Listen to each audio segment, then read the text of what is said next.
Hello everyone, আজ আমি তোমাদের জন্য বিটিএস মেম্বার জাংকুকের প্রথম প্রেমের কাহিনী নিয়ে এসেছি।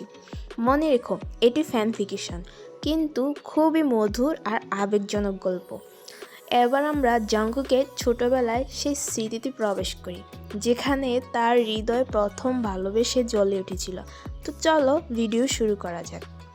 ছোটবেলা থেকে জাংকুকের গানের প্রতি অনেক নেশা ছিল। একদিন স্কুলে লাইব্রেরিতে তার চোখ পড়ল এক মেয়ের উপর। সে ছিল শান্ত, কোমল আর চোখে যেন আলোর ঝলক, যা জাংকুকের হৃদয়ে এক মুহূর্তে ছুঁয়ে যায়। প্রথমে সে সাহস পায়নি তার কাছে যেতে, শুধু তাকে চুপচাপ দেখত। সে এই বিষয়টা নিয়ে তার বন্ধুদের কাছে শেয়ার করে।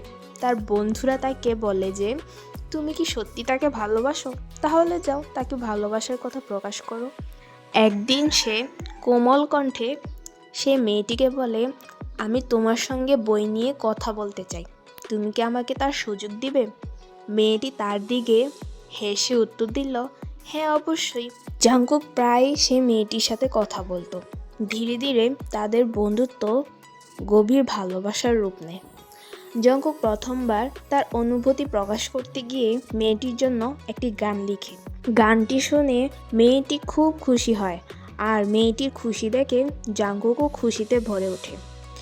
সেই ছোট্ট সরল মুহূর্তগুলো জাংকুকের মনে আজও জীবন্ত, যেন সময় থেমে গেছে। তো এই ছিল জাংকুকের প্রথম প্রেমের গল্প, খুবই মধুর আর হৃদয়স্পর্শী। ভিডিওটি ভালো লাগলে একটি লাইক, কমেন্ট আর সাবস্ক্রাইব করতে ভুলবে না যেন।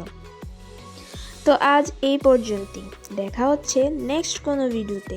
তো ততদিনে সবাই ভালো থেকো, সুস্থ থেকো, আল্লাহ হাফিজ।